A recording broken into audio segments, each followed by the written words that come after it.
A warm welcome to all of you for coming to this session, workshop number 12, the use of model systems to understand CF biology outside of the lung. So, let's see if it works. Yeah, so on behalf of myself and Lynn Hajar, I'd like to welcome you here to the session. We moderate the session. And just in general, in short, this session will focus on model systems, both human ex vivo systems as well as animal models that provide clues to understand CF biology in tissues outside of the lung. And the educational objectives will be to discuss the use of cellular model systems to study rare mutations, to expand on available mouse models and specifics of liver disease, but also to appreciate larger models, for instance swine, to look for studies of peripheral neuropathy. So with this being said, I'd like to invite the first speaker, who is Marlou Bierlaag from the Netherlands. And, well, the floor is yours.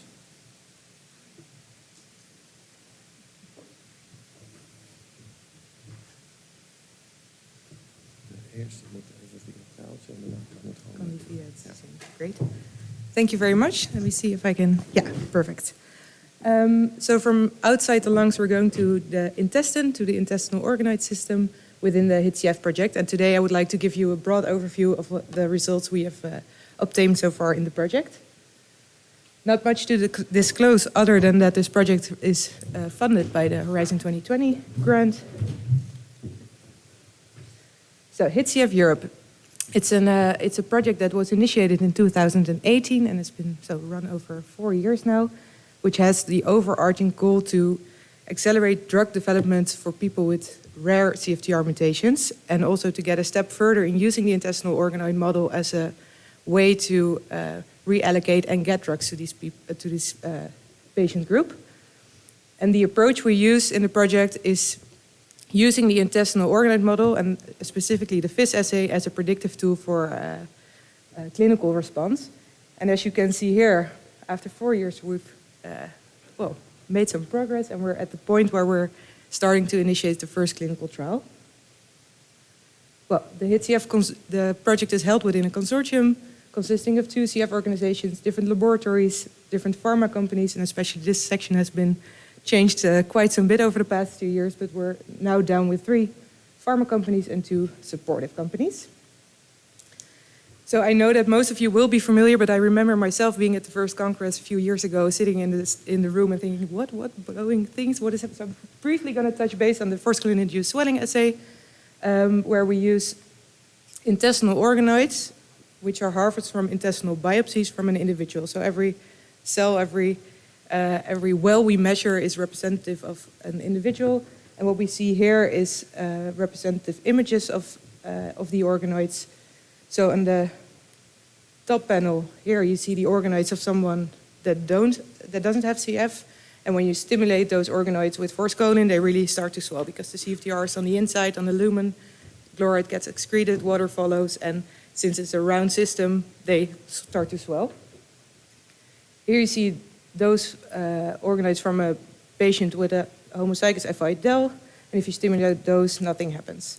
And as soon as you correct them with CFTR modulators, you see that they start to swell, and this is in a CFTR-dependent manner because when you chemically inhibit CFTR, the swelling doesn't occur. Pilot study shows that the amount of swelling also correlates with clinical response. So here you see in a study where organoids were tested from individuals that were also tested in the clinic, that you see a nice correlation between increase in ppFEV1 and decrease in sweat chloride in correlation to the amount of swelling we observe in vitro. So the organoid study started in 2018, and we were able to collect up to 500 biopsies from different countries in Europe. And this is the inclusion rate, which I think nicely shows the effect of setting a deadline. So we were able to get to the inclusion rate of 500 towards the end of this period. 95%, we were able to really culture the intestinal organoid of the biopsies into organoids, and there were 2 serious adverse events which were resolved. So in the organoid study, we performed 2 screens. And what I want to mention is that every individual that entered the screen or entered the project really has a rare mutation. So these mutations that are listed here were on the exclusion criteria list. So all the data I'm going to present are, you don't have to read them all, but it's all non-delta F. So we have 2 screens, and depending on the mutation, we screened them either in one of the screens or both screens. So for the dirocaftor, posenocaftor, and nasolicaftor screen, we said there can be a maximum of 1 nonsense mutation, and for the ELAXO2 screen, it's the other way around. We said there must be a minimum of 1 nonsense mutation. And what I also want to say at this point is that all samples for us are still analyzed and measured in a blinded manner because we're using them to select subjects for clinical trials in which we want to be blinded for their organoid response. So to touch base, to start with the first screen, which is DIR-POS-NES, and I put NES between brackets because in the first primary screen we didn't add nasolicaftor to the screen, it's only dirocaftor, posenocaftor. And dirocaftor is a potentiator, posenocaftor is a corrector, and nasolicaftor is an amplifier. And these compounds have been tested in clinical trials already, and their latest phase 2 data showed an ppFEV1 improvement of 8% after 4 weeks of treatment, and a decrease in slurred chloride of 29 millimolars. And this is the result of this first screen. I will guide you through it. So on the y-axis, we have quantified the organoid swelling as the area under the curve. Every little gray bar represents the organoid swelling on top of residual function for one sample that belongs to one individual. And they're ranked from highest to lowest responder. And the dotted line here in the middle was our positive control, and that's the average swelling of tezacaftor, ivacaftor on homozygous F508del organoids. So from high to low, this is always, I will start talking about this before the question arises, how can you get negative swelling? So what we do is we really look at swelling on top of residual functions. And sometimes when you have a sample that already has a very large swelling of itself because of high residual function, and you compare that to the well next to it where you've treated with drugs, well, based on assay variation or the limit of the assay, you can, well, get that will get bigger and you get negative results. But actually it's a quite interesting population because we expect that there are responders in here as well. This is a small sub-analysis. So for every sample, we also measured swelling to tezacaftor, ivacaftor. And what we can see here is we've ranked them from highest to lowest for dirocaftor, posenocaftor. And then every gray bar also shows a blue bar. And the blue bar represents the tezacaftor, ivacaftor response for that same sample. And which is actually quite nice to see is that, well, there is a lot of response, but it doesn't necessarily is a one-to-one response. So here on the left side, you can see quite some samples that respond very well to dirocaftor, posenocaftor, but there are some samples, for instance here, this group or this group, that doesn't really respond to tezacaftor, ivacaftor, but also the other way around. So here we have samples that don't show any swelling to the dirocaftor, posenocaftor combination, but do show swelling to tezacaftor, ivacaftor, and I think this nicely underlines the potential of this model to really show on an individual basis which drug combination would be best. Then onto the second screen with ELXO2, which is a read-through compound. I think you're all familiar with, and especially after the open plenary, so I'll be short. So read-through in a nonsense mutation normal situation doesn't get translated until the end. So when the ribosome encounters the stop codon, it stops, you get a truncated protein. And ELXO2 binds to the ribosome, changing the configuration and enabling read-through of the protein and leading to full-length protein. So a similar graph as the previous one. So this also organoid swelling on the y-axis. Every bar is an individual. And here the dotted line, the positive control, is the average response of ELXO2 to homozygous G542X organoids. And what I want to stress here is that these conditions are different than the previous setup, so we need to push a little bit more to get these results. So ELXO2 was incubated for 48 hours. A higher forskolling concentration was used of 0.8, and we also measure for 2 hours instead of 1 hour. And I said all data is blinded, but what we do know for the ELEXO2 screen is whether samples are heterozygous or homozygous for nonsense mutation. And then we see that the samples that have 2 nonsense mutations are more prone to respond and to be corrected by ELEXO2 than the ones that only have 1. So what we wanted to do is take a step back and really have a look. Okay, so we've screened almost 450 samples with 2 different modulators that are currently being developed.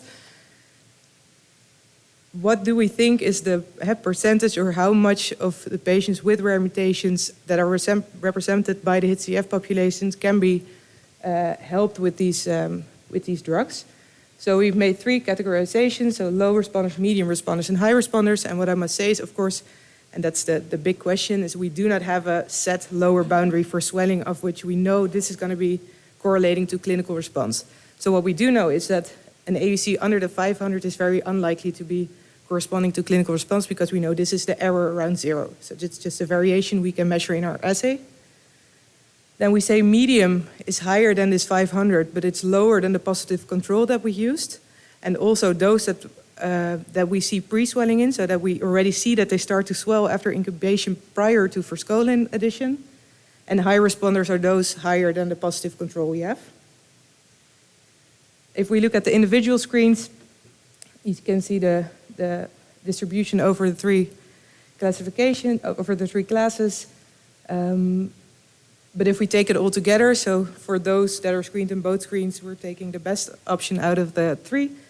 You can see actually a quite nice distribution over the 3, or nice. It would have been best if everything was high, of course. A distribution over the 3 categories, indicating that at least for 35% of the samples that we screened in our screen, we don't see any functional restoration of CFTR. For about a third, we see some restoration, but we're a bit uncertain yet in how far this can be translated to the clinic. And for a third, we see a higher swelling than the positive control. And to immediately start with it, because this sounds very nice, but of course, we were hoping that could present here that this high response, especially to the ELEXO2, could also be translated into the clinic. But we've learned last September that, at least in the current program and in the current way it is delivered, it's not enough to get to a clinical benefit. I think what we do learn is that at least it's interesting to know that maybe for a next step we could focus or start with homozygous patients, because they're more prone to respond. And different groups and different labs have showed the importance in read-through compounds of adding different components together to really enhance the CFTR function. So in this example, it's with an NMD inhibitor and ETI, and that's really, well, that's probably the fastest route to go. But there's also, of course, a lot of talks in this conference about new strategies and new therapies in the form of mRNA and gene therapies. So with the other screen, with the Direct Postena cancer screen, we are going to the clinic. So we see that half of the measured samples show in vitro restoration of CFTR, and we're really curious about the relation to the clinic. So what we're planning is in the first half of next year to start the Choices trial. We're currently in the ethical approval process, and this will be a randomized controlled, multi-center, placebo-controlled crossover study in which we will have 2 groups. So the first group will be the highest organized responders, so the complete top left of the first waterfall plot I show you, in comparison to the same group or the same size group with randomly selected patients out of the rare mutation population, to show and to validate how well the organoid model can predict clinical response. So I think with this, within the HCF project, we're trying to get a step closer into using the intestinal organoid model as a predictive tool and to stratify patients for clinical trials, and hopefully also to reallocate later on drugs for these patients. But we must be honest, and we still need new treatment strategies for those that where at least we couldn't find restoration of CFTR function in vitro. Big consortium, big group of people, so I'm standing there on behalf of them. Thank you very much to the entire consortium, of course all the participating centers and the patients that donated their tissues and participated in the project. And I'm happy to take questions.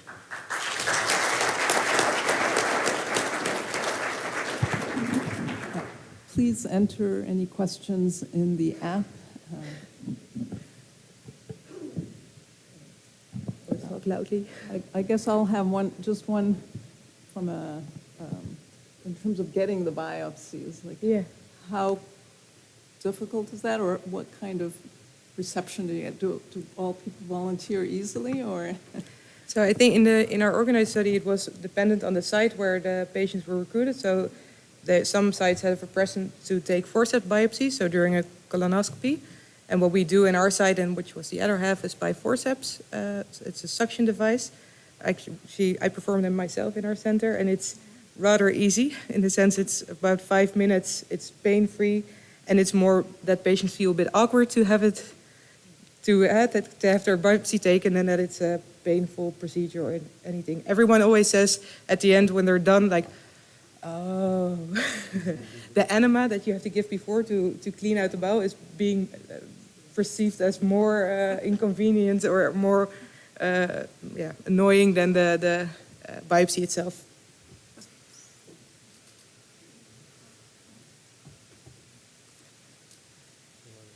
Is it allowed to go outside the app? I would do it, yeah, please. So, just a quick question. Maybe you said, so are these scripts are coming to the subsite for the organs that come to the script? Is that the Yeah, so indeed the first step after you get the biopsy is to isolate the crypts, which contain the stem cells, and then we put them in a medium that stimulates the stem cells to grow, and then they start to self-form into these 3D structures.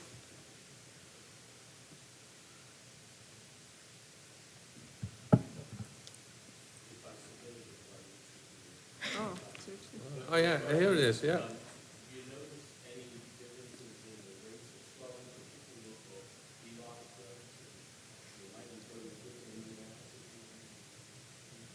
Oh, so, you mean if I could? Of course, there's a yeah, yeah.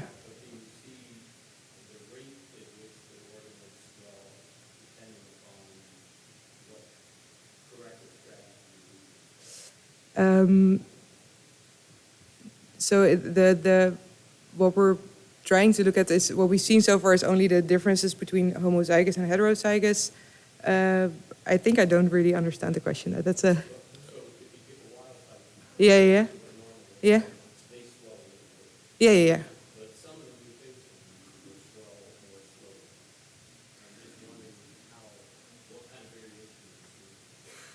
Quite some. So you really have samples where it takes more time to start swell than others. And also you see it with different forskolling concentrations that you can use, that sometimes they really start, and it's less prone in the ELAX02 screen. So you see this more in the CFTR modulator screen, that sometimes even after the smallest amount of forskolling, they start to swell. And in other samples, you really need to push it through higher concentrations before they start to swell. But in ELAX02, because I think you're already in a more, in an area where you need to push them more to swell, you see it a little bit less. Yeah. But correct me if I'm wrong. No, just to add, no, I think it's absolutely fine. Just to add, I think in these ELOX conditions where the amount of the amplitude is pretty low, then the area on the curve it's more or less linear actually. Especially if you go to wild types of these very high restoration approaches, then the rate is very high in the beginning, and it tops off a little bit. And then in the beginning, when we started to do all these measurements, we just did rate versus AUC, and then rate was a bit more variable.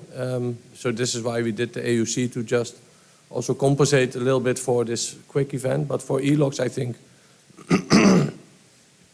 area on the curve is pretty much related also to the rate of response. Yeah. You have more? No? Well, thank you. Thank you very much.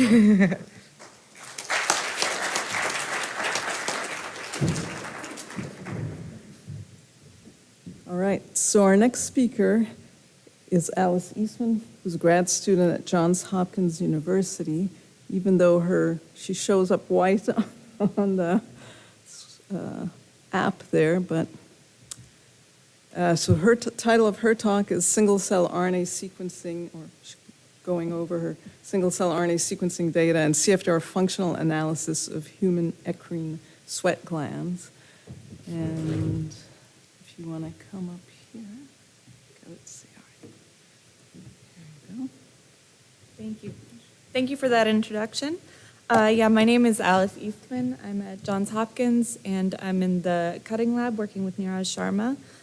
And I want to talk to you today about my work with human eccrine sweat glands. And specifically, I've been doing single-cell RNA sequencing, functional analysis, and I'll also be talking about some microscopy today.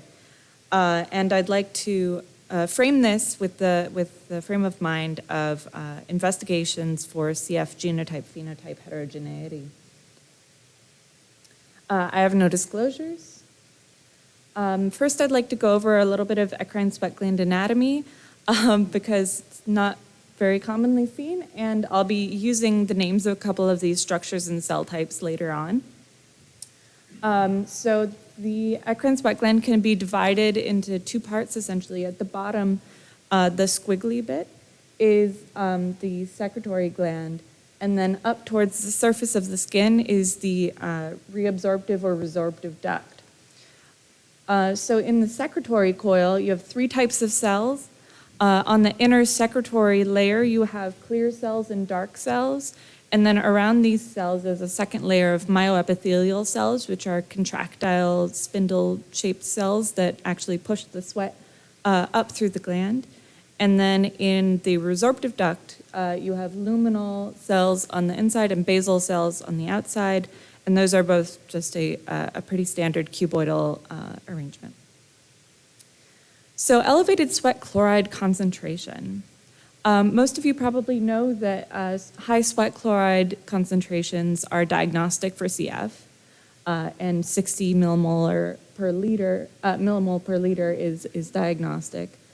There are also several CFTR variants that have been linked to elevated sweat chloride concentrations, but do not have the individuals with them do not have impaired lung function or pancreatic insufficiency.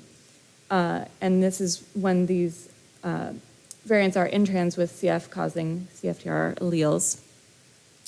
And these are a few examples of such variants. I won't go into them thoroughly right now. And there are also other genes that can have variants that lead to elevated sweat chloride levels, one example being carbonic anhydrase 12, CA12. So we wanted to investigate some of the arrangements of ion transport within these eccrine sweat glands. And I'll go over now some of our workflow for that. So we work at the Johns Hopkins School of Medicine campus right next to the Johns Hopkins Hospital. And we get skin from plastic and reconstructive surgery. That's the surgical skin up there. And that's skin that would have been biohazardous waste, but is repurposed for research. And then from the dermatology department, we get 4 millimeter punch biopsies, 2 punch biopsies per donor. And those are from the volar surface underarm. And then what we do is we microdissect out the sweat glands from the skin. So we have individual sweat glands. And then we can do a few things. So one thing that we can do is we can fix, immunofluorescently stain, and 3D image these glands. Another thing we can do is we can dissociate these glands into single-cell suspensions. And from there, we can do either single-cell transcriptomics, single-cell RNA sequencing, or we can start some primary cultures.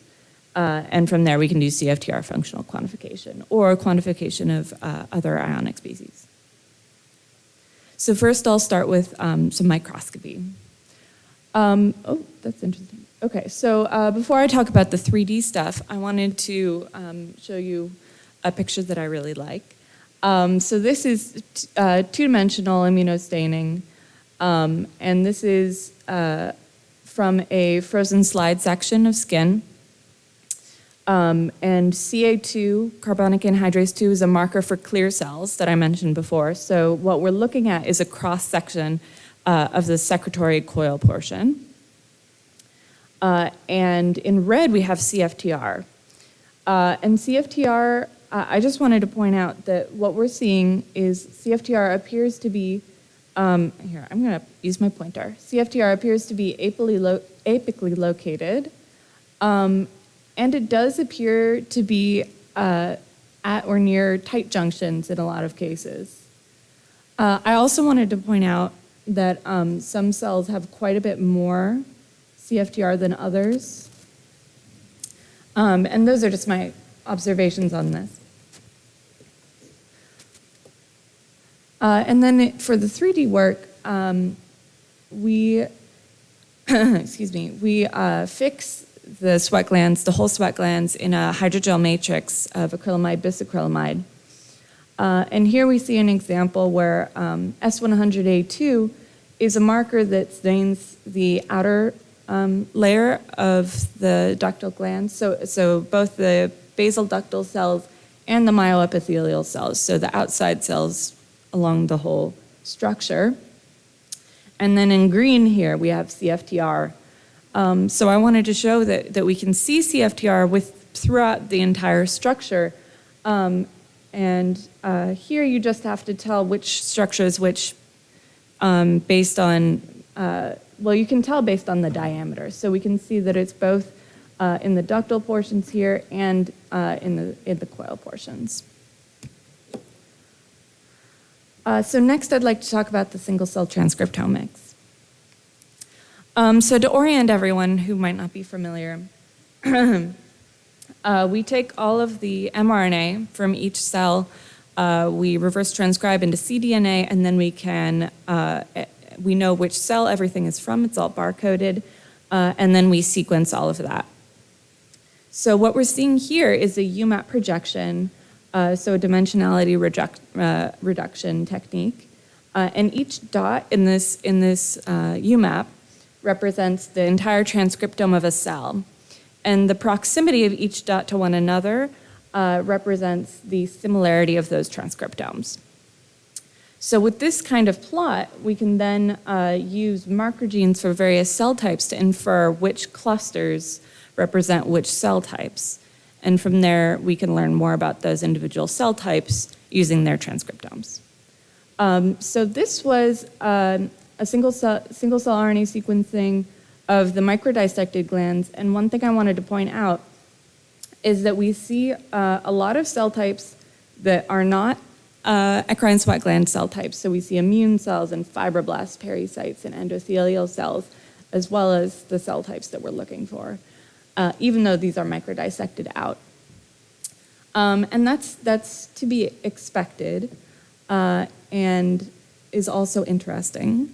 And in previous work with whole skin single cell, the proportions of non-sweat gland to sweat gland cell types are enormously high. So we're talking like 3,000 cells in total, 12 will be sweat glands. So this is a significant improvement on that if you're looking at eccrine sweat glands.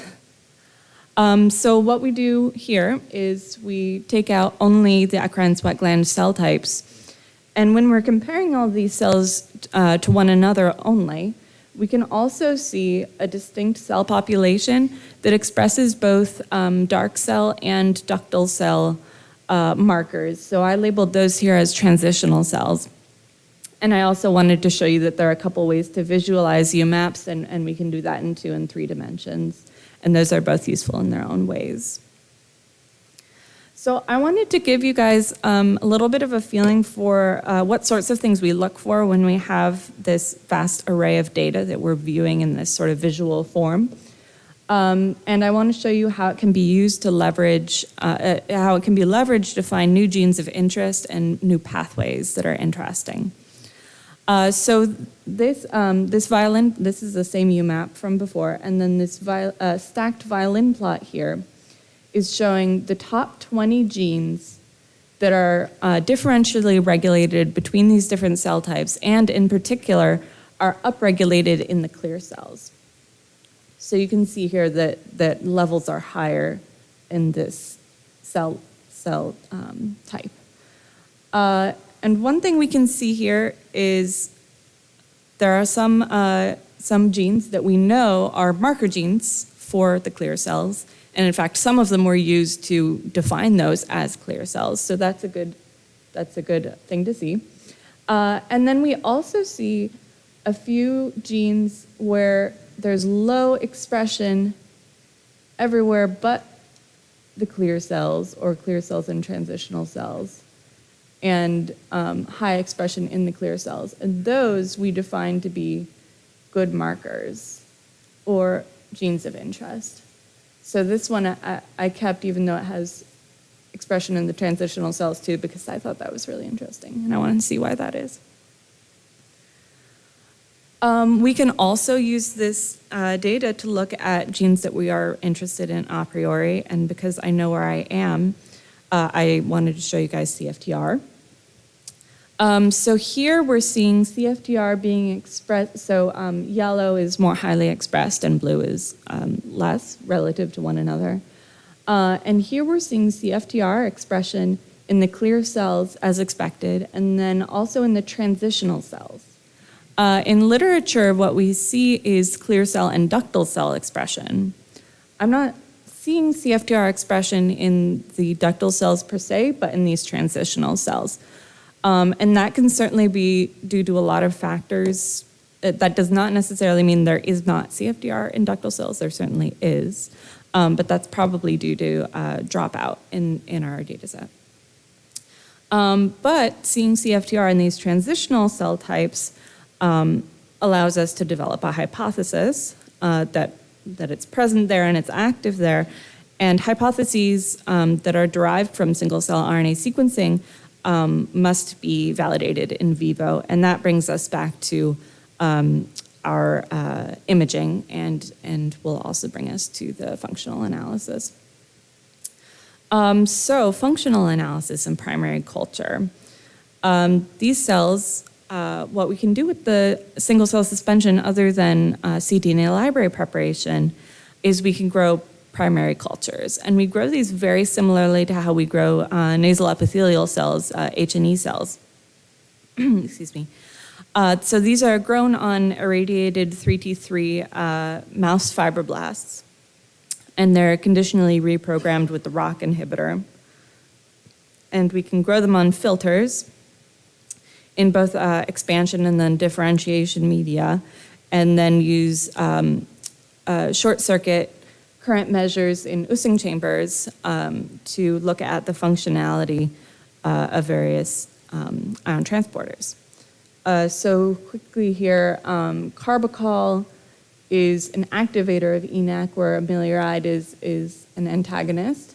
Cyclic AMP and ATP activate CFTR as well as other things. And INH172 and GlyH101 are both effective inhibitors of CFTR.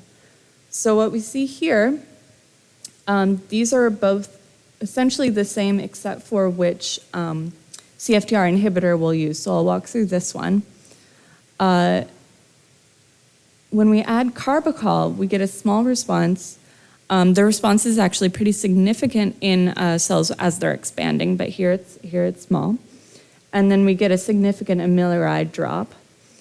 And we get a rise in current with cyclic AMP and ATP addition.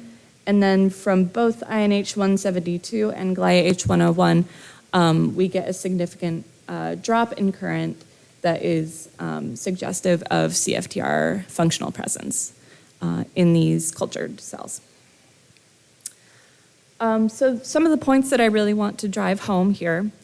One thing is that from 2 4-millimeter punch biopsies, and these are all from healthy individuals so far, we can get enough sweat glands and enough sweat gland cells to do to make a full cDNA library for single-cell RNA-seq, and to start a primary culture and to do several of the 3D immunofluorescence assays.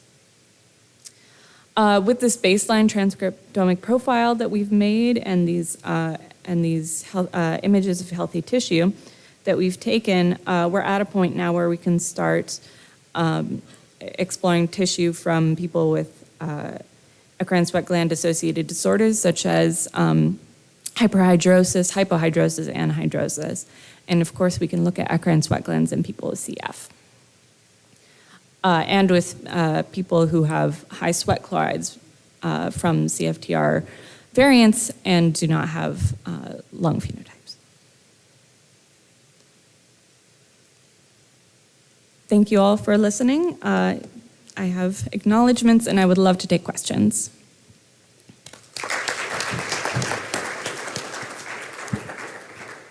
Okay. Mitch again.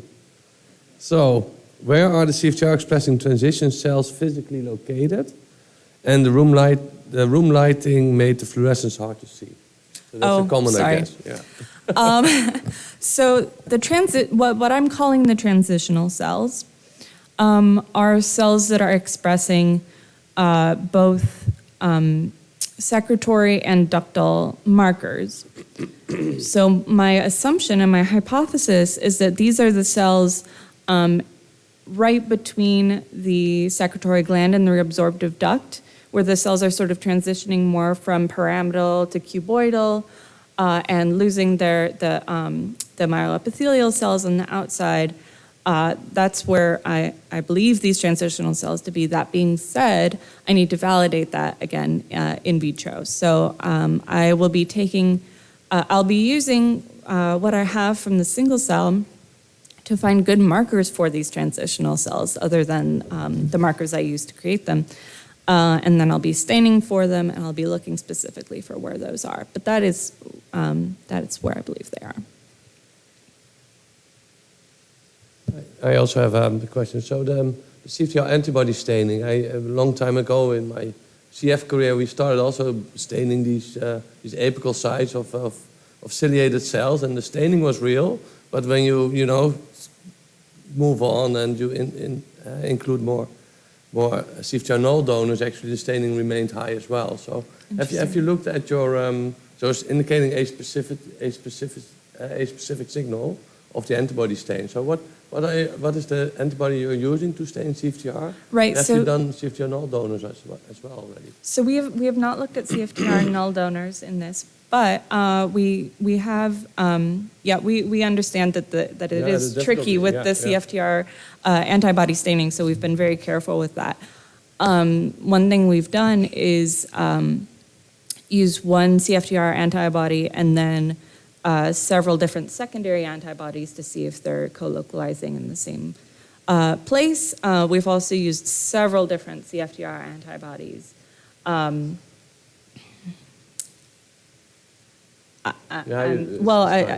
might get their names wrong is the problem. 596. Yeah, 596. 450. No, the not other that one? one. No, Sorry. 570. MM13. M31A? M317?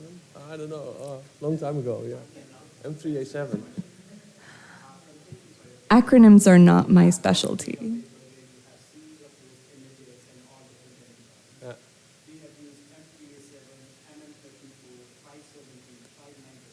Yeah. But it's still. I think that if you have a good collection, obviously, of CF samples, would be really cool, and especially the node. Another question. I don't know whether there are already more other ones around. Oh, sorry. Yes.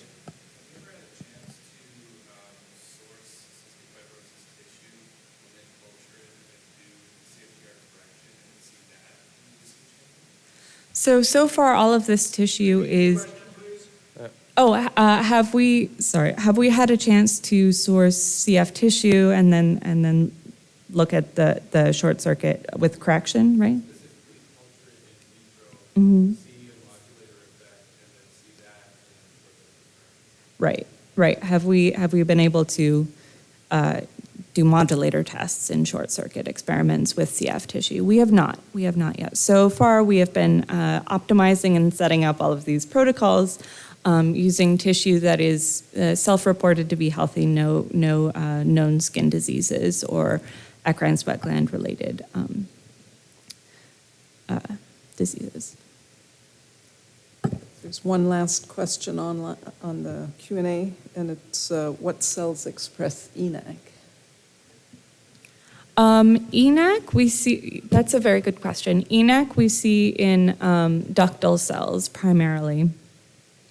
And one thing that was a little bit odd is I was seeing some differential expression of a CNN1A and B. I'm not really sure what to make of that because they're both needed to make ENaC. So I was seeing them being expressed in different locations. So that's one thing that's interesting. Wow. Maybe a last one for me. So for your 3D imaging, you prepare your glands in a matrix. Mm-hmm. Have you tried already these expansion microscopy protocols where you can just expand them usually right. and get Yeah, expansion microscopy. So what we've been doing is similar, and there's a little bit of expansion involved. But what we've been doing is optical clearing using the clarity technique. So we have them fixed in acrylamide, bisacrylamide, hydrogels, and then we're removing the macromolecules that make them opaque. And what you end up with is a fairly clear gland. Yeah. We don't actually need to clear it very far to get good images because they're already relatively transparent. So mostly we've just been using that for fixation and a little bit of light clearing. We haven't done any expansion. Oh, nice. All right. Right, I think we can continue to the next presentation. So this will be Ron Conlon, who will be talking about cystic fibrosis mouse model as a resource, and I'll just try to start you up. So please go ahead. The first one needs to go with arrow, and then it's fine. Okay. Thank you very much to Jeff and Lynn for inviting me to speak today. I'm going to talk about the CF Mouse Model Resource Center, but also the use of it for gene editing. And so that's my title diverges a little bit, Mice to Translate Gene Editing into Therapies, but I'm certainly going to talk about the Mouse Model Resource Center. Do we need to start?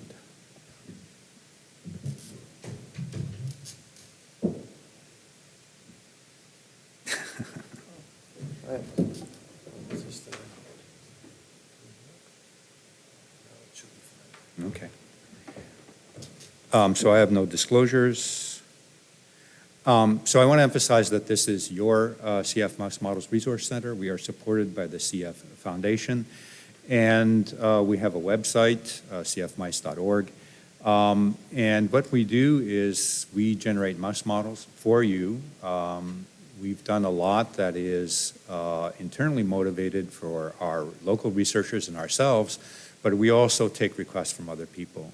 We also distribute mouse models to you and mouse tissues to you, and it's also possible to perform mouse experiments for you or in collaboration with you, whether you're academic or commercial.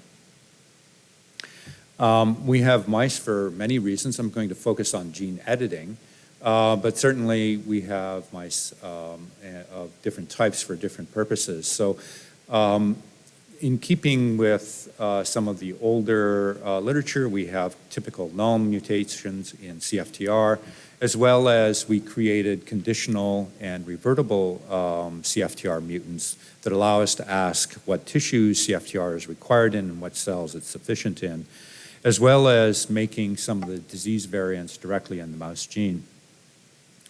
In a large project that was a collaboration between Lane Clark and Harris and our group, a complete or nearly complete human gene consisting of over 250 kb was incorporated into mice and shown to complement the mouse gene, and then we went and put CF variants into that. I'm going to talk about that a little bit and then talk about why we went to partially humanized CFTR in the mice and their use. So the CFTR gene is immense. In humans, it's at least 250 kb. It's larger if you incorporate the the topological associated domain boundaries. So it's a large piece of DNA, and it took 3 different backs needed to be knit together to generate this, 3 different back clones. These back clones were injected into mice and then tested for completeness of insertion and also whether they complemented the CFTR mutant in mice. And so one transgenic mouse was found to complement the mouse gene, so it's a normal mouse, and thus the human gene is functionally replacing the mouse. We then embarked on putting the CF mutants into it, and when we committed to doing that, we didn't know how many copies were present in the mouse. So typically when you make a transgenic, multiple copies go in, but they all go in one place as an array of head-to-tail copies, and we didn't know how many copies were there. We found out there were 6 copies, and they're all inserted at one site. The site has been mapped. It's not the mouse CFTR gene, it's elsewhere. So it seemed like a daunting task to put the CF variants into 6 different copies by CRISPR-Cas, but we were getting good at it. And Craig Hodges said we needed to do it now. My time was running out. So we went ahead, and remarkably, we were able to generate CF variants in 3 to 5 copies of it. And you'll see that the copy number has changed in some cases. So we're using CRISPR-Cas, that is a nuclease, a double-strand break generating mechanisms. And so some cases it appears that a copy or 2 of the transgene has been deleted. In other cases, we still have multiple copies, but there are the CF variant and some other null variant there that's present. So these mice have been grown up and analyzed. And so my first question for Craig Hodges when we embarked on this project is, how do we know that that's the only thing that we've done to these mice? And he said, that's easy. We rescue them with the drugs. And so, in fact, we've been able to show that these genes have no other mutations lurking in them, that they behave, that they respond as we would expect to the modulators. And so since the mouse doesn't respond to VX770, we're now able to get mice with these human genes responding to that drug as well as others. So I think these particular mice are fantastic for studies that involve pharmacology and human-specific gene structure, human-specific architecture of the protein and so on. But my interest is in trying to translate gene editing therapies, and it seemed like a problematic situation. We have more targets than necessary, and we know from the fact of trying to put these variants in that the extra copies nearby generate aberrant recombinants.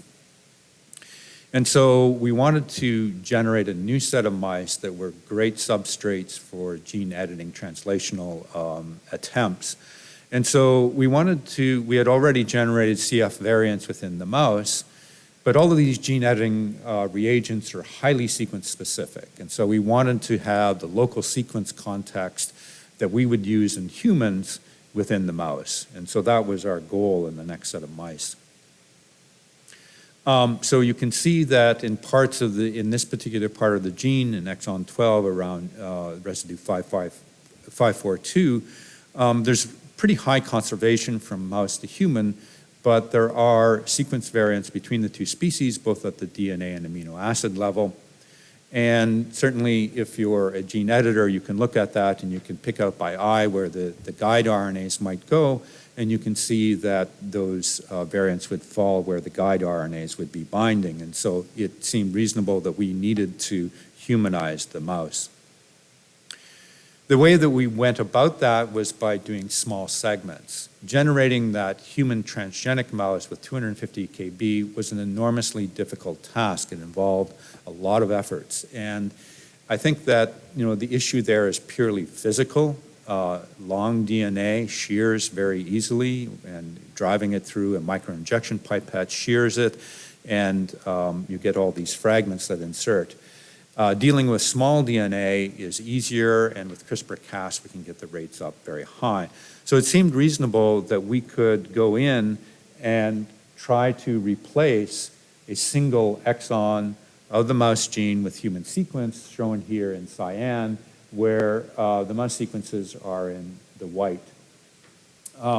So that if we get any errors at the sites where we cut in the introns and incorporated both intron flanks to the exon that we're replacing. Now, chimeric proteins have been made between different species, but we had no guarantee that this would be a functional protein because it hadn't been done before. And so there were two options: either try to construct this in cDNAs and test the function, or just make a mouse. We're pretty good at using CRISPR-Cas, so we just went ahead and made a mouse and said, if the mouse is normal, when we make a homozygote, then that implies that the protein is fully functional. So we did a genetic test, and you can do that quite simply by looking at both the incisor color of the mice as well as the size. There's a distinct difference in the size of the mice. And so if we put in a wild-type human exon 12, the mice grow normally. So that suggests that it has wild-type function. I'll get into additional details about the function. At the same time that we made that wild-type mouse, we did the same procedure of inserting the intron flanks and the exon together with the mutation in a separate operation, rather than generating the first mice and then putting the mutation in on top of that by breeding up the mice. We just did it in parallel.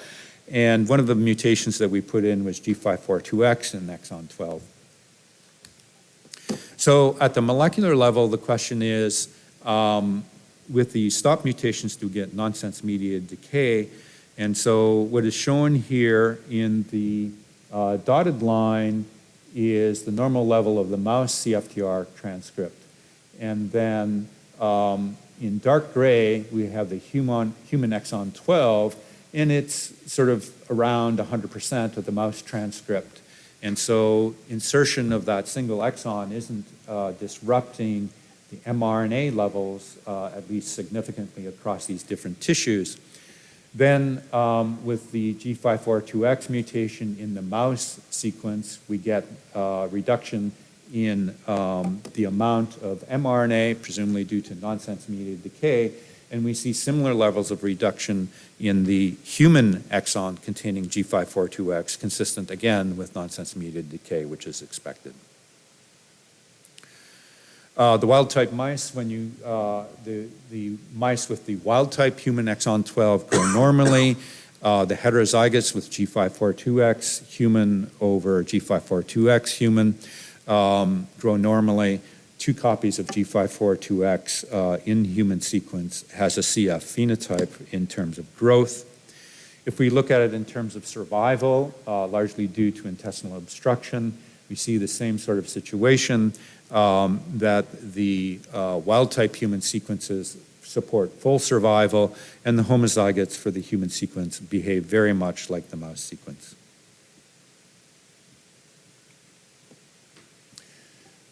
Getting to the electrophysiology, if we compare both mouse mutants in the mouse gene as well as in this chimeric gene, we see more or less the expected result, that the human exon 12 has a nasal potential difference that is as high as the mouse wild-type gene, or perhaps actually a little bit higher.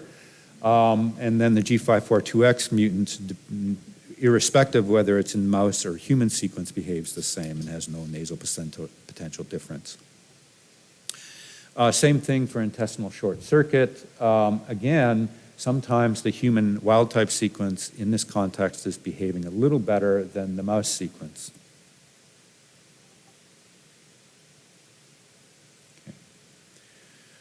Okay. We've also done, so let's see if I can do this.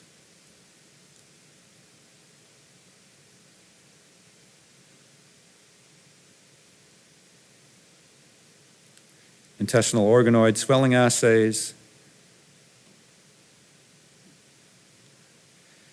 And so the wild-type human 12 intestinal organoids swell.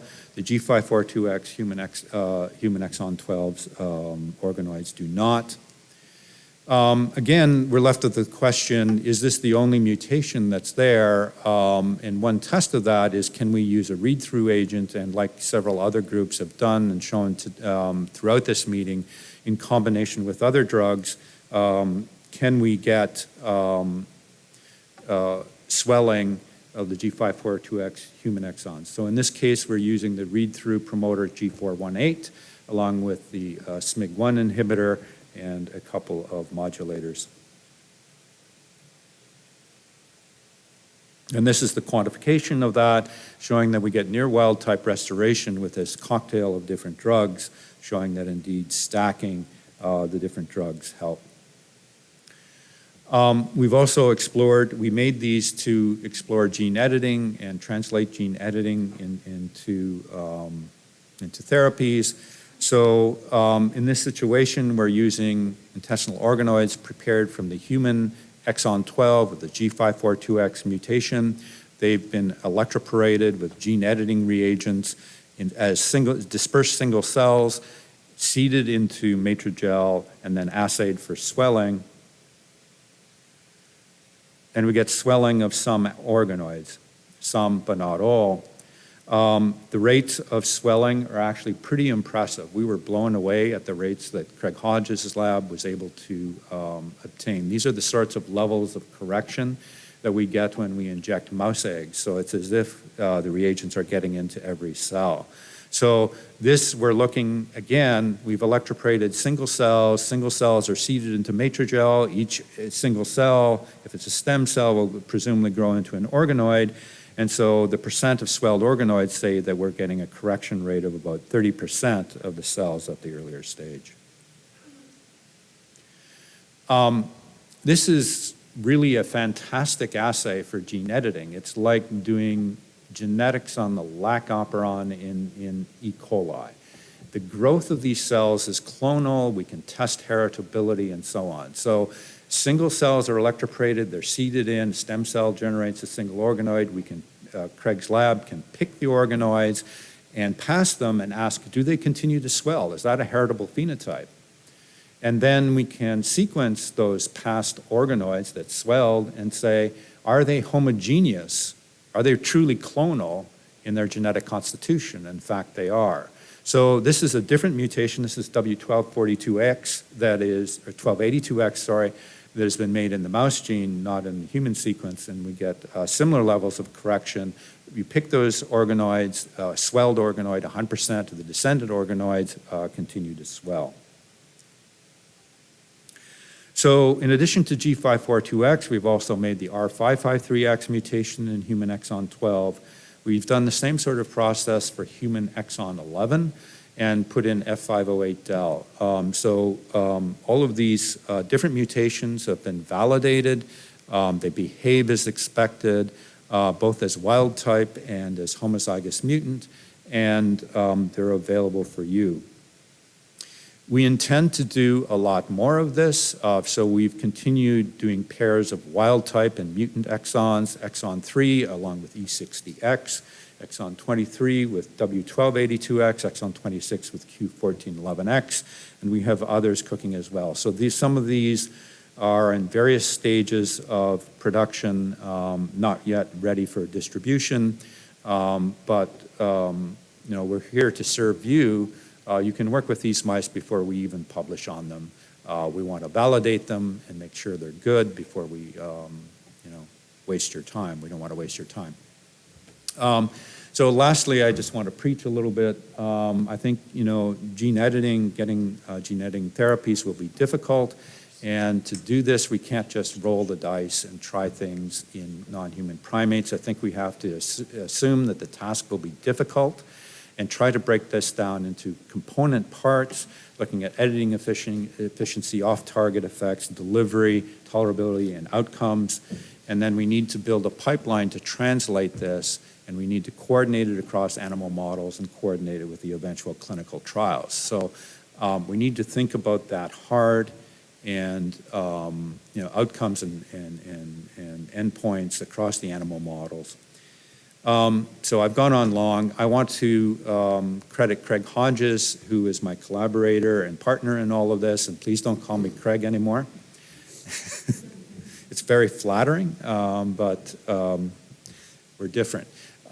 This is part of a large collaborative effort.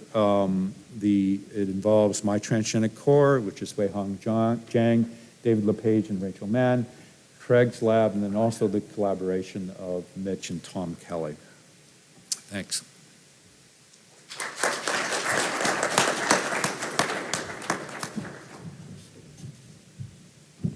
There are a couple of questions here. The first one from Callie Skull. Does mouse CFTR expression change between tissue types? Secondly, the mouse survival or mortality is due to intestinal complications. Can this be rescued with laxative supplementation? So yes, mouse CFTR expression does vary between tissues, and so that graph that I showed about expression of the mRNA was normalized to the mouse expression, and so the variation between different mouse tissues is masked in that. On the survival on mice on laxative, their survival is improved, but I believe, Craig, correct me if I'm wrong, that it's not completely restored on laxative. He's nodding. Yeah. So without laxative, they don't do so well.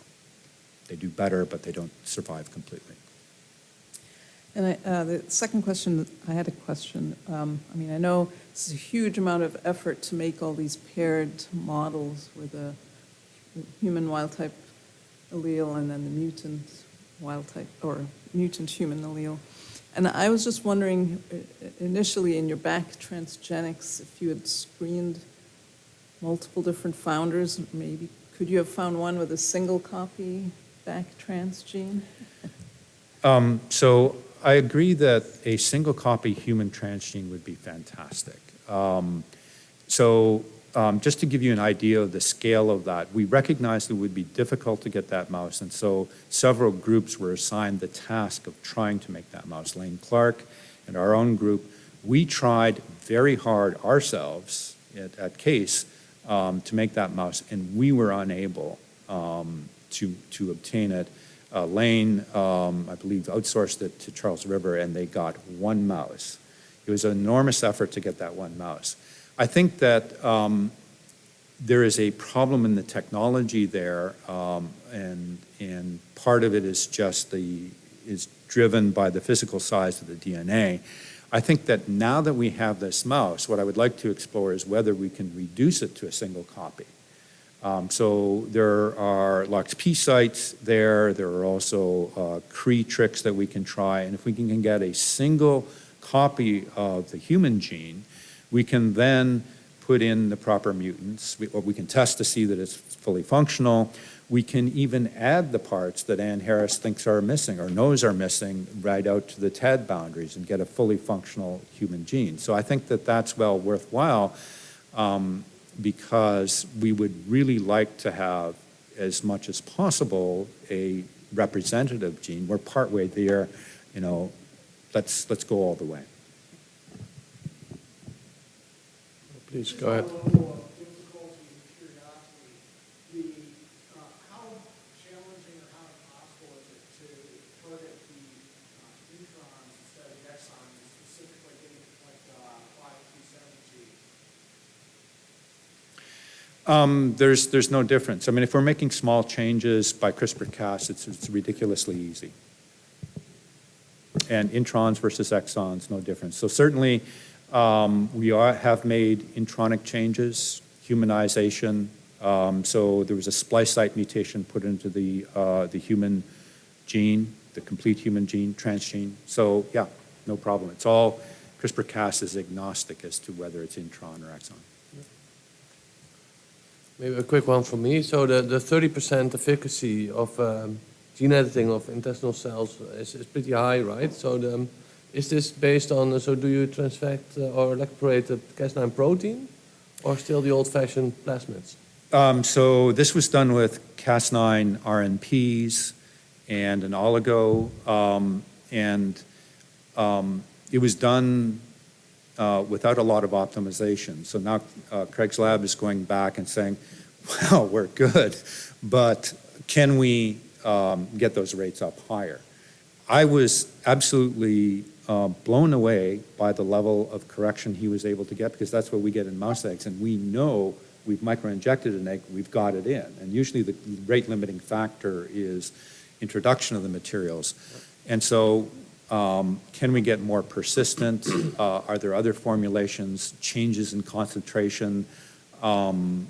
It's not just this. We know that the rates of gene targeting with double-stranded DNA is lower than with oligos, and that follows in with the expected range in the intestinal organoids. So it seems to be a really real and consistent phenomenon. And now the question is, wow, can we get those rates up even higher? Because when we try to translate this into therapies, there's going to be inefficiencies at every step, you know, and perhaps delivery is the biggest inefficiency. So we need to be maximal on maximize every step of the process. And this is, editing in itself is one. And I'd just like to say, where we're trying to expand this sort of technology to mouse nasal epithelial cells with Tom Kelly, you know, we recognize that multiple cell types and assays and tissue differences are important. So we'd like to see that in a airway epithelium as well. Great. Thank you.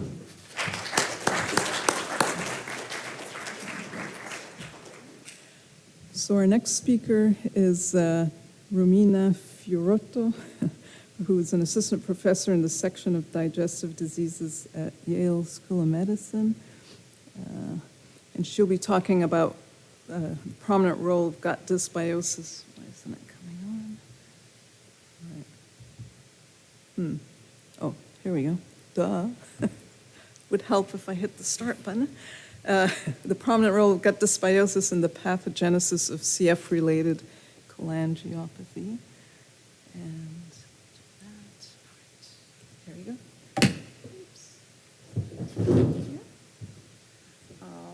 First of all, let me thank you for inviting me today and for giving the opportunity to present this study. So I'm switching gear here and I'm talking about the liver. Here.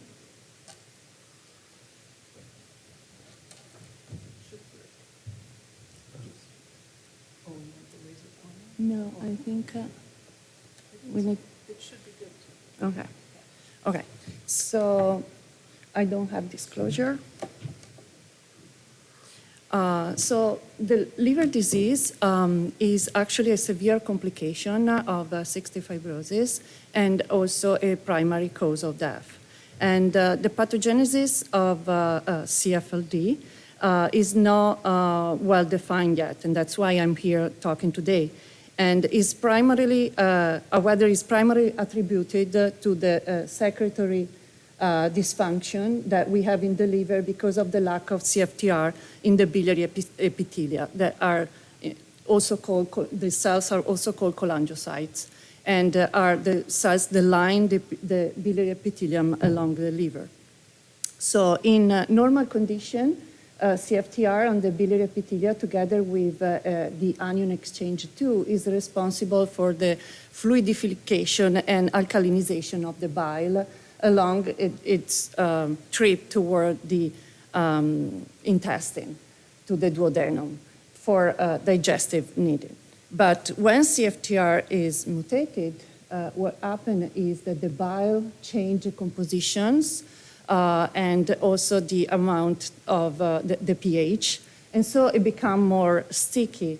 And what happens is that you can have accumulation of toxin and hydrophobic bile acid, and also endotoxin coming from the intestine. And that would cause a chronic inflammation that then would deteriorate into the damage.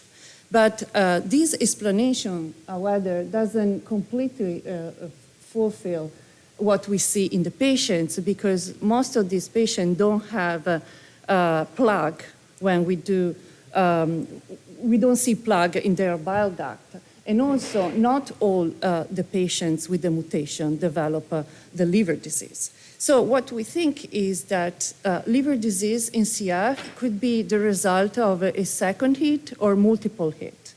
And indeed, in previous studies, we have shown, using a model that was previously developed by Friedman in Boston, that if we challenge CFTR knockout in wild-type mice with DSS colitis, for example, and we increase the permeability in the intestine, we see a phenotype that resembles what you see in the human liver CF. And that is this accumulation of inflammatory cells at the portal space and the proliferation of the biliary cells that is like a response to a damage.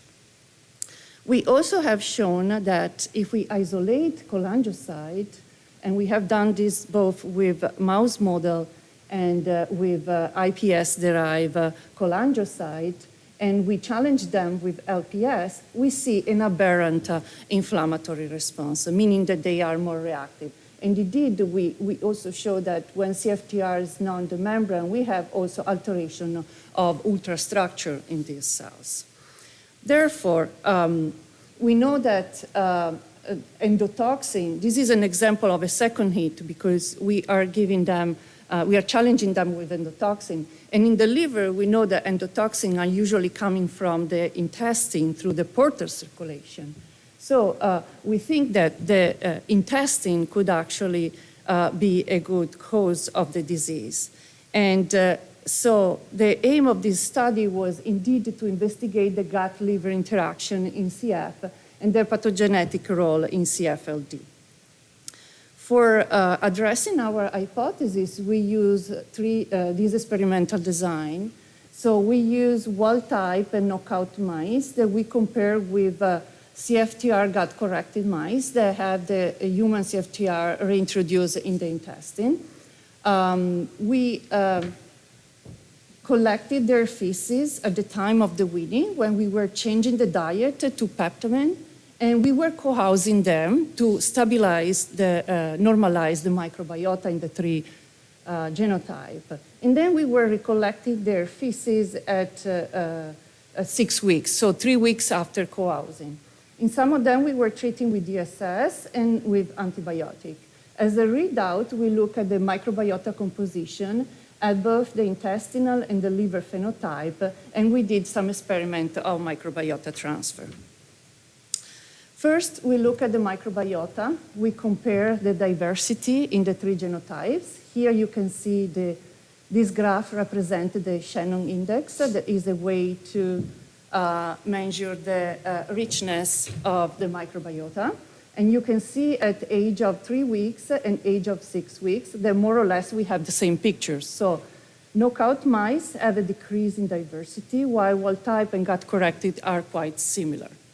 If we look at the distribution of the microbiota here, this is beta diversity, we see that there is a shift in the CFTR knockout mice compared to the other two genotypes that kind of cluster together. And the same is maintained even after co-housing. We then look at the composition of the microbiota. And here comes pretty clear that this gray bar is enhanced in CFTR knockout mice, while the gut-corrected and the wild type seem pretty similar. And this gray bar is actually composed of gamma proteobacteria. So they have an increased amount of gamma proteobacteria. And it's interesting because yesterday, following some of the posters, seems that it goes along very well with what they see in the patients.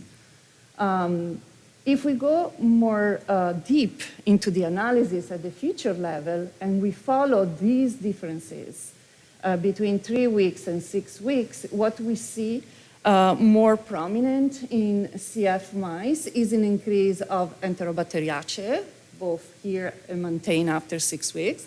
And this is a family of gamma proteobacteria and Enterococcus. And here is actually represented in each of the mice that we analyzed the level of Enterobacteriaceae. We found that the sequence that we can see abundant there correspond to Escherichia shigella, so we could go down at that level. And we see there is pretty increase in CFTR knockout mice, while the gut-corrected are, again, similar to the wild type. And also we found Enterococcus, that is another bad bug also for the liver, as shown in other diseases. We then look at the intestinal phenotype. So we measure the permeability in the 3 genotype, and we see that CFTR knockout mice has a quite consistently have a higher permeability in the intestine. And also, if we scratch the mucosa of the colon and we do a proteomic array, for chemokine, we see that they have inflammation. There is an upregulation of all of these inflammatory mediators, mostly in CFTR knockout mice. We then look at their liver.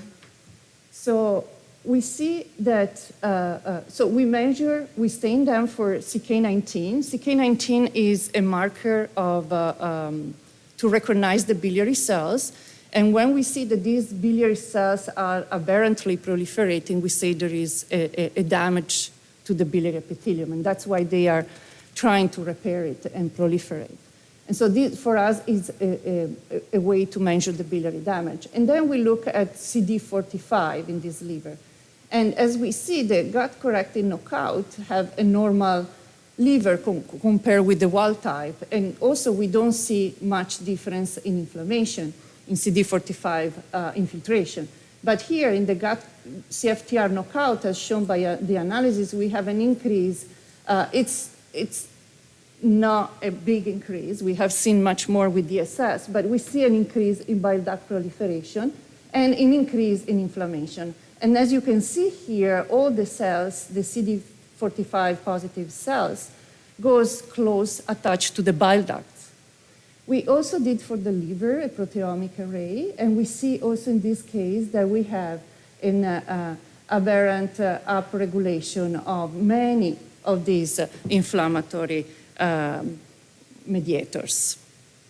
To better characterize the inflammatory process, we then did a single-cell RNA-seq, and essentially we isolated from the liver the cells, single cell at the portal space, trying to avoid the rest of the parenchyma.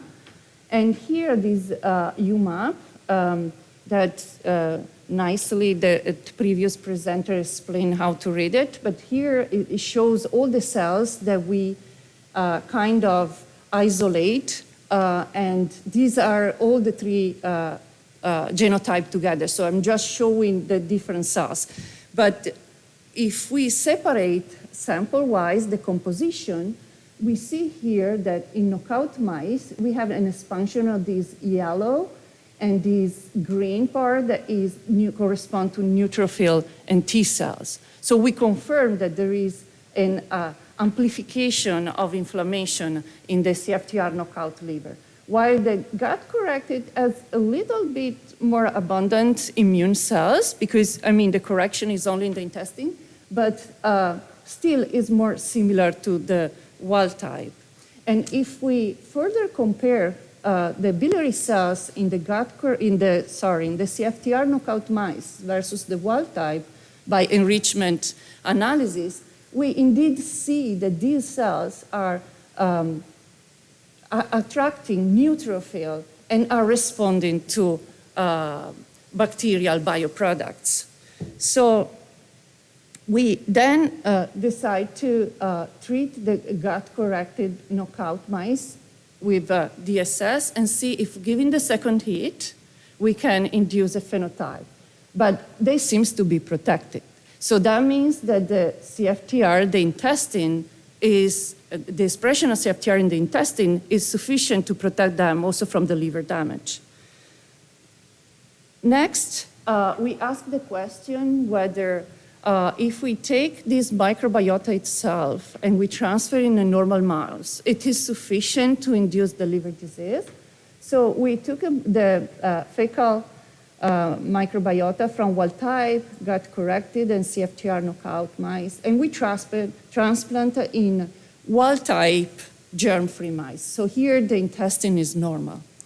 And when we look at the intestinal microbiota, we see no differences. So we don't see anymore also in the mice that were transplanted with the CFTR knockout microbiota, we don't see an increase in gamma proteobacteria. Also the permeability is very similar. We don't see differences.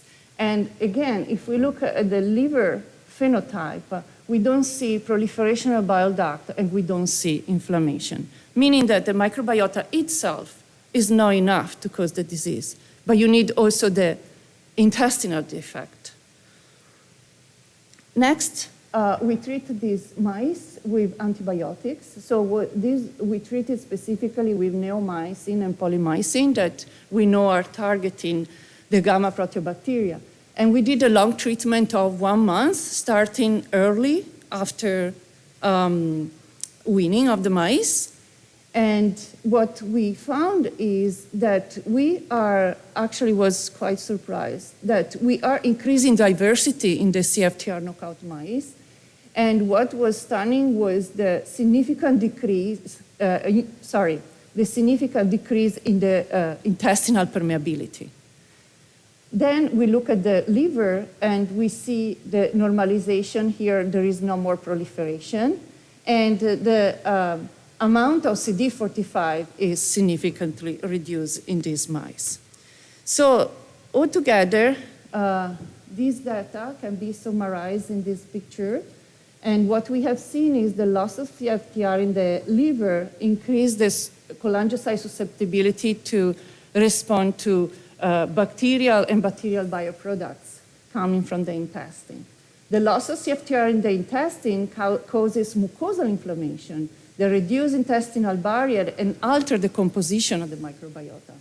Gut-corrected mice have a microbiota that is similar to the wild type and don't show significant liver disease. So that means that the recovery of CFTR function in the intestinal epithelium or the modification of the microbiota with antibiotics, they probably act longer, significantly improve both intestinal and liver phenotype. And so we conclude with this study that CFTR-dependent dysbiosis plays a main role in the liver disease. And therefore, the targeting inflammation and gut dysbiosis in CF could ameliorate or either prevent CFLD. Finally, I want to thank our lab, EPAR lab, that is run by myself and Dr. Strezzabosco, and in particular thanks to Anna Bertolini, that will be the first author of this study, and another collaborator, Mitien Nguyen. And a special thanks to our sponsor and to the Cystic Fibrosis Mouse Model Core that gave us the gut-corrected mice. Thank you, and I'm happy to take questions. Thank you very much. I have a first question here from Greg Hodges. Does the liquid diet affect the kind of bacteria in the CF mouse intestine versus solid chow with laxative? We didn't compare with the chow. But if we see the composition there, there is a slight change, but is not so significant. And the gamma proteobacteria are there. But there is a slight change. Actually, if you do a PCOA graph, you see that there is slight change in position into the graph, meaning that there are a few changes, but not drastic. Thank you. That was a great talk. I had a couple of questions actually. Do you find live bacteria in the liver? Yes, we do. That you culture? We did the culture, but with the culture it's a little difficult because each bacteria grow in different conditions. So either you try a lot of conditions. We did anaerobiosis and we see Enterococcus in the liver, but so you have to extract them and then culture. But we wanted to see also in a natural way, so we did some fish in situ hybridization with cysteine gas probe, and we see, it's nice because we see even different shapes of some of these bacteria in the liver. We have also used an Enterococcus specific probe, and we have found a few of them. So some of them are there. It's not massive, but you can find some bacteria in the parenchyma. And thanks. A related question in terms of the mouse models you use, have you thought of trying the gut-targeted deletion only? So if CFTR is deleted only in intestinal epithelial cells, No, You think you we would see haven't. the same? That's a good point. Yeah, good control.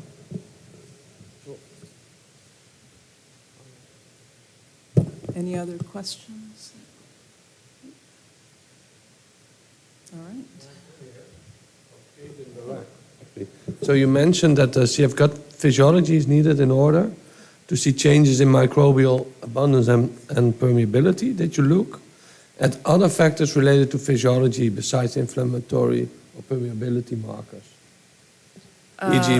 mucin composition, pH, etc. No, but for sure there has to be some changes as well, because I believe the entire environment there is supporting the growth of these bacteria. So it's for sure also that the type of mucus and the pH, but we haven't looked into that. No. And one more question from Rebecca Valls.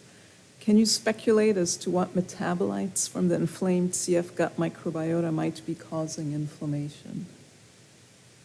Metabolite, intestinal, What metabolites coming from the inflamed gut might be causing the inflammation in the liver?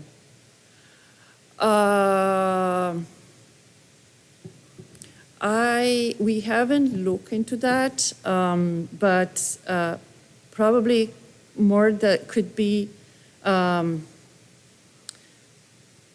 We haven't looked into that, to be honest.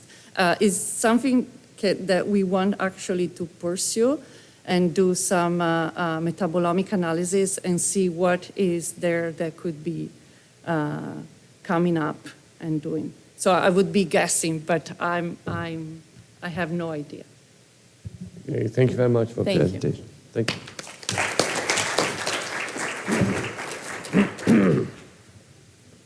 So we're moving towards the final presentation, which will be on CFTR in swine neurons. I'm just looking for the from Nicolas Hinoa Romero, if I'm correct. And there we start. So please go ahead. The first one needs to be tapped. Okay. Yeah. And then you can just use it. Okay, perfect. Thank you very much for the invitation. We appreciate the opportunity to actually share our research as a lab. The title of our project is The Role of the Cystic Fibrosis Transmembrane Regulator, or CFTR, in chloride homeostasis in sensory neurons. There are no relationships to disclose related to this presentation. So, in the past, CF was considered a pediatric disease since patients actually didn't live very long. However, with current advances in the treatment and the management of the disease, which includes CFTR modulator therapy, improving mucus clearance, and controlling lung infection, patients now survive well into adulthood. Therefore, adult CF patients are now exposed to previously unknown chronic complications of CF pathology. And one of these may be peripheral neuropathy. There are pieces of evidence that indicate that patients with CF, they have peripheral neuropathy, which includes that patients with CF, they have clinical and subclinical signs of autonomic dysfunction, which correlates with abnormal adrenergic and cholinergic responses of the pupil, sweat glands, and cardiovascular system. In addition to this, in patients with CF, we have seen a reduced conduction velocity in both motor and sensory nerves. And finally, autopsies from CF patients, they have shown that they have axonal dystrophy in the central branch of sensory neurons. This, very interestingly, has been correlated with the age of survival of the patient. Now, you may be asking, is CF a primary or a secondary complication of CF? And that's actually a really good question. Previously, it was thought that peripheral neuropathy, if it's happening, it's actually due to malnutrition and lack of vitamin E, which is actually required for normal function of the nervous system. However, again, there are some pieces of evidence that indicates that peripheral neuropathy is actually a primary complication. The first one is that CFTR is widely expressed in the central and the peripheral nervous system. Second, asymptomatic individuals with partial CFTR function, they show clinical and subclinical signs of autonomic neuropathy. And finally, one study in which they use the CFTR knockout swine indicate that these swine, they had peripheral neuropathy at birth, which correlated with loss of shan cell function and a decrease in the conduction velocity of the trigeminal nerve. Now, considering this, in the current study, we investigated the cellular effects of lack of CFTR in dorsal root ganglia neurons, or DRG neurons. Our hypothesis is that CFTR contributes to chloride homeostasis and normal sensory neuron function. So let's start with our CF model. We actually use CFTR knockout swine and wild-type swine. We use the swine at 2 different ages. So we sacrifice them at postnatal day 0, which is P0, and postnatal day 7, P7. And this is just due to the maturation that happens in neurons after birth. Now, why did we use this, the swine? Because the CF swine closely mimics human CF. Now, for our research methods, we use primary lumbar DRG cultures. We did on these cultures whole cell patch clamp electrophysiology, chloride imaging, and Western blotting. So, getting a little bit deep into this, we did primary lumbar DRG cultures. We just extracted the DRGs. We exposed them to digestion with some enzymes, and then we plate them on laminin-coated plates. This is an example of how our cultures look, and this would be the cell body of a DRG neuron. Then, why patch clamp electrophysiology? So, with this figure, I would like to actually associate our hypothesis with CF pathology. So, we know that CF patients, they have a gut dysmotility and they have significant GI tract problems. So, that's the reason why we actually use lumbar DRG cultures. Lumbar DRG neurons actually innervate the colon and part of the ileum. So, there is increasing evidence that is showing that extrinsic innervation of the GI tract is essential and is required for normal gut motility. So, very interestingly, this extrinsic innervation is mediated, at least the sensory part, by the dorsal root ganglia neurons. Now, this would be just an illustration of how the DRG neurons look.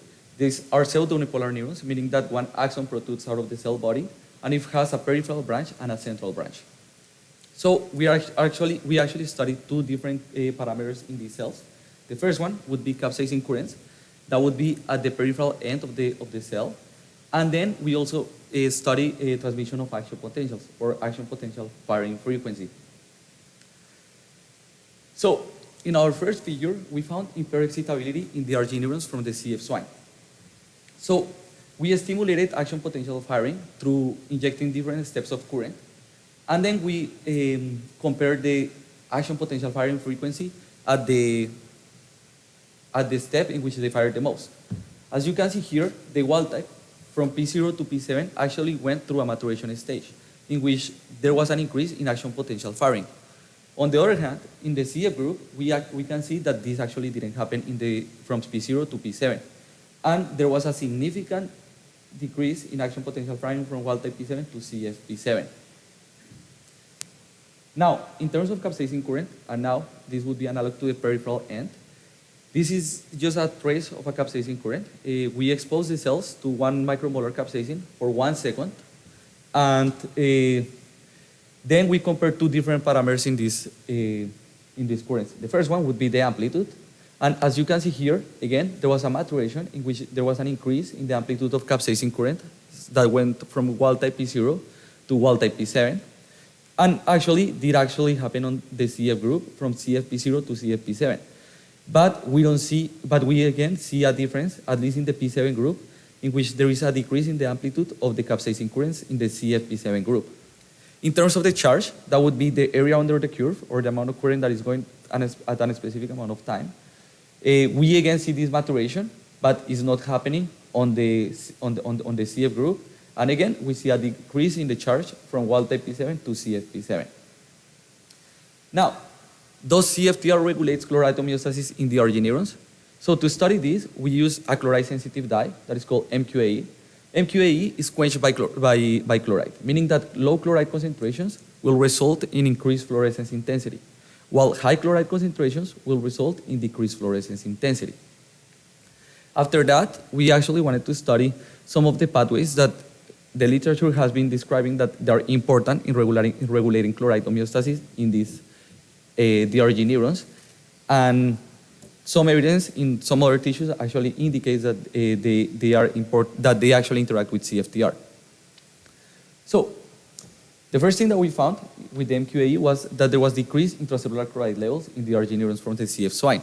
As you can see here, the CFP0 and the CFP7, they have a increased fluorescence intensity compared to the wild-type group. However, this is measured in arbitrary units. So we actually needed to calibrate the experiment. So what we did is that we measured the fluorescence intensity at 3 specific concentrations, 0, 50, and 100 millimolar. And we found a linear relationship. And using this linear relationship, we extrapolated the values using the fluorescence intensity, and we calculated the average intracellular concentration of chloride in each of the groups. And we found that there is a difference of around 20 millimolar from CFP0 to wild-type P0, and again, a difference from CFP7 to wild-type P7 of 20 millimolar. Now, how is CFTR regulating the intracellular levels of chloride in the DRG neurons? So, one of the proteins that they have been truly described in the literature that they regulate chloride concentrations in the central and the peripheral nervous system are NKCC1, which is sodium potassium chloride cotransporter 1, and the potassium chloride cotransporter 2, or KCC2.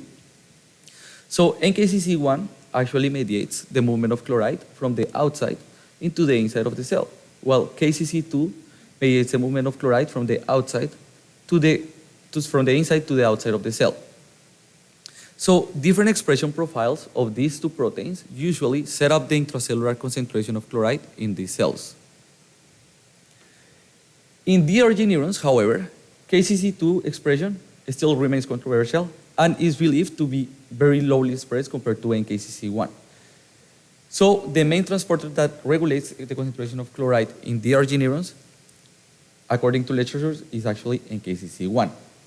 Now, there is a pathway that was previously described in the renal system, which is called the WNK1 SPAK OXSR1 pathway, which acts as a chloride sensor.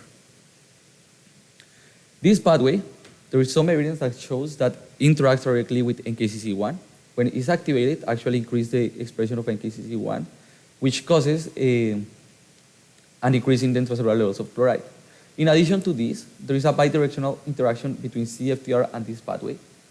And finally, some experiments that they have been done in pancreatic duct cells, they have shown that CFTR overregulates the expression of NKCC1. Now, using Western blots, we wanted to study the expressions of these proteins. In terms of NKCC1, again, we saw a maturation that went from the wild-type P0 to the wild-type P7. And again, we did not see that on the CF group, and we had decreased expression of NKCC1 from the CFP7 to the wild-type P7 group. In addition to this, we had, in terms of our WNK1, or our chloride sensor pathway, we found that there is almost no expression of WNK1, at least on the CFP7 group, compared to the wild-type P7 group. And looking at the downstream protein, which is OXSR1, we found that the CFP7 had decreased expression compared to the wild-type group again. So what we know so far, we have decreased neuronal excitability and capsaicin occurrence in the DRG neurons from the CF swine. We have reduced intracellular levels of chloride. And finally, we have reduced NKCC1, WNK1, and OXSR1 expression by postnatal day 7. So I would like to thank my supervisor, Dr. Veronica Campanucci, Dr. Juan Janowski, and Dr. Julia Tam, one of our master's students, Nassim Jisad, which actually helped collecting this data. And again, thank you very much for the opportunity for presenting here. Here are our references, and I'm open to any questions.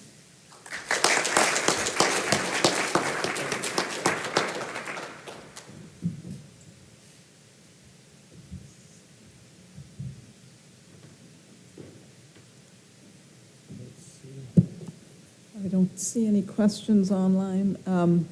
So I'm curious, I know you said swine have a similar phenotype as humans. Do mice not have, or is it an issue of dissection of these dorsal root ganglia that you need a bigger model, or can you see this in That's a wonderful question, and it's actually the opposite way.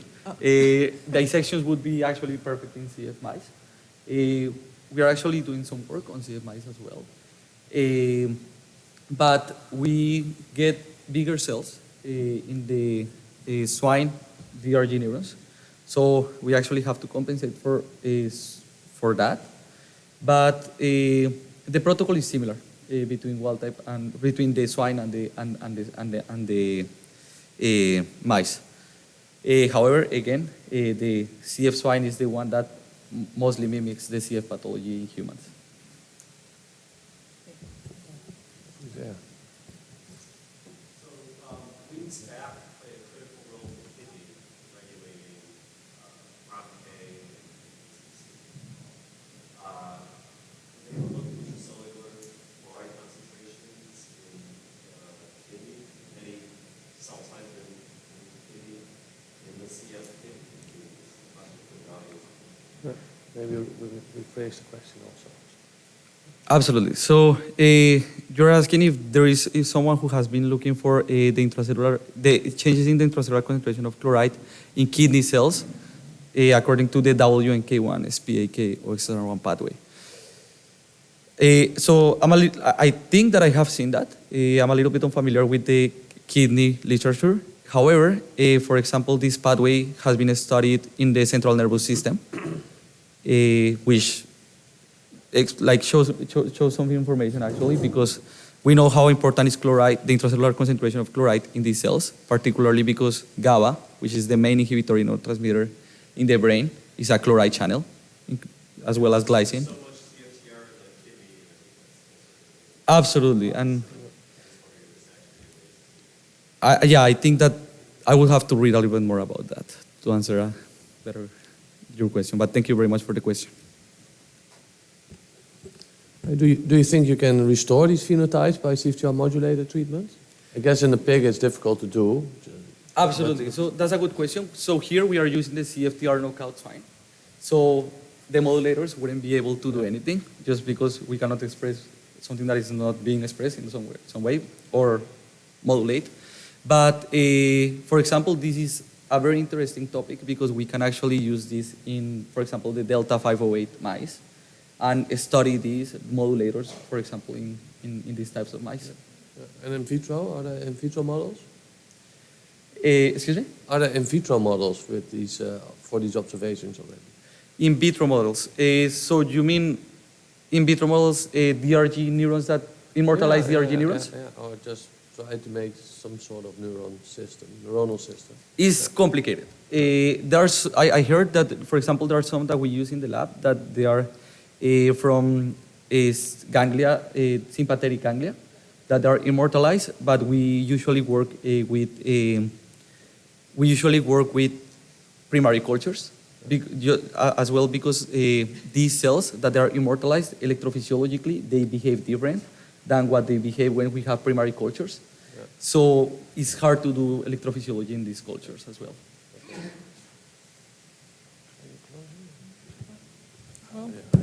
Thanks to all the speakers and all of you for attending, and I guess we just made it on time, so thank you. Perfect. Thank you so much.